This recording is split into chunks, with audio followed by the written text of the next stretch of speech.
ओम शांति। राजयोगिनी दादी प्रकाश मणि जी के प्रति राजयोगिनी दादी जानकी जी स्नेह और सम्मान भरे उद्गार इस प्रकार व्यक्त करती हैं। दादी जी बड़े विशाल दिल वाली, रहीम दिल और स्नेह की सागर थीं। सदा सतगुरु बाबा की श्रीमत को सिर माथे रख दादी जी संपन्न और संपूर्ण बन गई।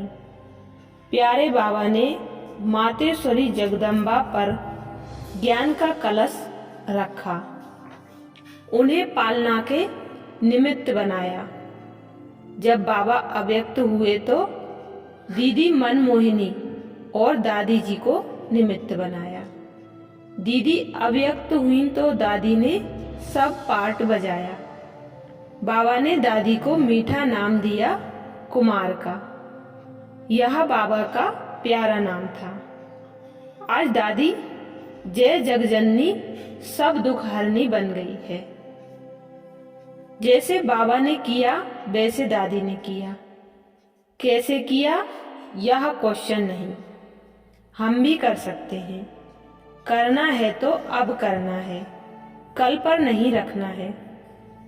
वाह दादी वाह, वाह बाबा वाह, वाह हम सबका भाग्य वाह। हम सब ने दादी को आंखों से देखा है, बुद्धि से समझा है, दिल से अनुभव किया है। अब जी चाहता है कि हम भी दादी जैसा बन जाएं। दादी सदा ही सच्ची मीठी कुमारी रही, अति पवित्र कुमारी। दादी को कुछ भी भूलना नहीं पड़ा। एक सेकंड में देह सहित सबसे नष्टमोहा बन गई। हम बाबा के थे, हैं, फिर भी होंगे, यह निश्चय करने में कोई टाइम नहीं दिया, जिस कारण फाउंडेशन मजबूत रहा। दादी को मुन्नी मम्मा कहते थे। उम्र में छोटी थी पर पालना सबकी बड़ी अच्छी करती थी। सन 1977 में जब दादी लंदन आई तो सबको ऐसे अनुभव हुआ जैसे कि बाबा आया है। उस समय 70-80 भाई बहनें थे। दादी ने कहा, ये सब पूर्व जन्म में भारतवासी थे, सेवा अर्थ यहाँ जन्म लिया है। मैंने आंखों से देखा। दादी का स्वयं में विश्वास बहुत था। कुछ भी बात हो गई, स्वयं में विश्वास कम नहीं हुआ। बाबा में अति विश्वास और एक दो में भी विश्वास बहुत रखा। दादी ने सबको आगे रखा। पहले आप करने में बड़ी दिल, सच्ची दिल थी। कराची में जो ऑफिस थी उसमें मम्मा बैठती थी। उस समय बाबा विश्व सेवा का डायरेक्शन दादी को देता था। झाड़ और गोले का चित्र बना तो दादी को बाबा ने कहा, ये फलानी फलानी यूनिवर्सिटी में जाने चाहिए। बाबा ने जो डायरेक्शन दिया दादी ने उसे फौरन अमल में लाया। जो सेवा का इशारा मिला उसमें दादी ने कुछ भी सोचा नहीं, तुरंत किया। दादी, दीदी, भाऊ, इन्होंने कभी अपना नाम नहीं लिया। सदा इन्हों के मुख से निकलता बाबा ने करा लिया। ऐसे बहुत कुछ देखने, सीखने, अनुभव करने को मिला है। हमारे जो बड़े निमित्त रहे हैं उनका, हमारे बड़े जो निमित्त रहे हैं उनकी दुआ अभी तक काम कर रही है।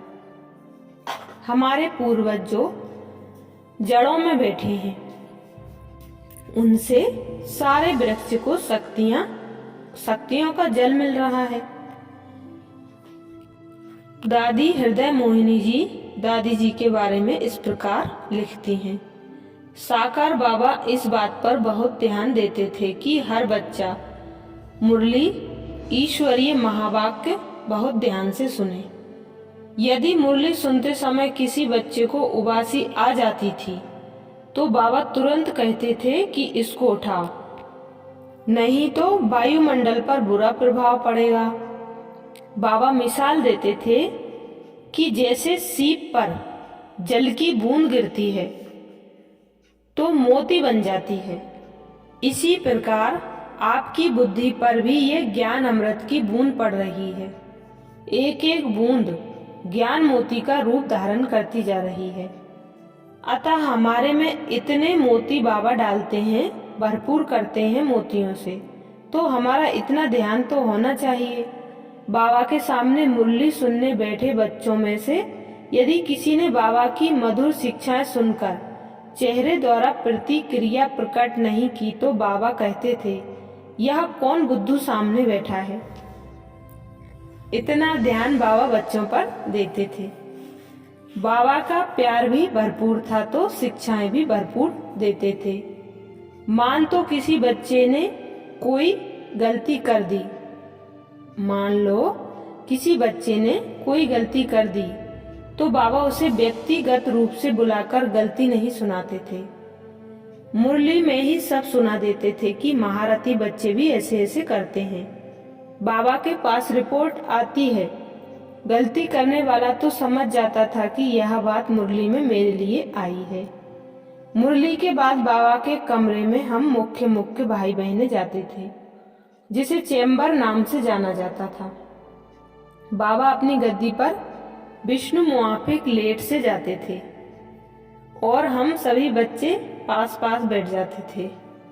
मान लो बाबा ने मुरली जिस बच्चे के लिए चलाई वह भी बाबा के सामने चैम्बर में आ गया तो उसका मन तो अंदर से खा रहा होता था कि बाबा अभी भी कुछ कहना दे, पर बाबा कभी नहीं कहते थे। जो कहना होता था मुरली में ही कह देते थे, और यदि वह हिम्मत करके बाबा के बहुत करीब भी चला जाए तो भी बाबा और ही प्यार करते थे। मुरली के बाद उस बात को कभी नहीं दोहराते थे कि बच्चे तुमने अमुक गलती की है, फिर वह बच्चा भी भूल जाता था। इस प्रकार बाबा बहुत प्यार करते थे। गलती करने वाला बेधड़क होकर बाबा के सामने जा सकता था, पर उसको स्वयं ही इतना एहसास हो जाता था कि भविष्य में उस भूल को कभी नहीं दोहराता था। बाबा हंसा बहलाकर उस बात को समाप्त कर देते थे, पर वह बच्चा पूरा बदल जाता था। दादी जी दिल में कोई बात नहीं रखती थी, ऐसा ही दादी जी का स्वभाव था। यदि किसी छोटी बहन ने दादी जी को सुनाया कि आज मुझे बहुत रोना आया, फीलिंग आई आदि आदि, तो दादी कभी भी उसकी बात बड़ी बहन को सुनाकर उलाहना नहीं देती थी कि तुमने छोटी बहन के साथ ऐसा वैसा क्यों किया। हाँ, दादी जी उस छोटी बहन को ऐसा प्यार देती थी जो उसके मन को पूरा ठीक कर देती थी, पर बड़ी बहन को बुलाए फिर कहे, तुमसे छोटी बहन नाराज है, क्या करती हो? कभी नहीं। दादी क्लास कराती थी, सब कायदे कानून समझाती थी, पर व्यक्तिगत मिलन में सीधा नहीं कहती थी कि तुमने ऐसा किया है। इस प्रकार दादी भी दिल में कुछ नहीं रखती थी, क्योंकि दिल में कोई भी बात घर कर जाए तो खुशी गुम हो जाती है। बाबा ने कहा, जीवन भले जाए पर खुशी न जाए। ओम शांति।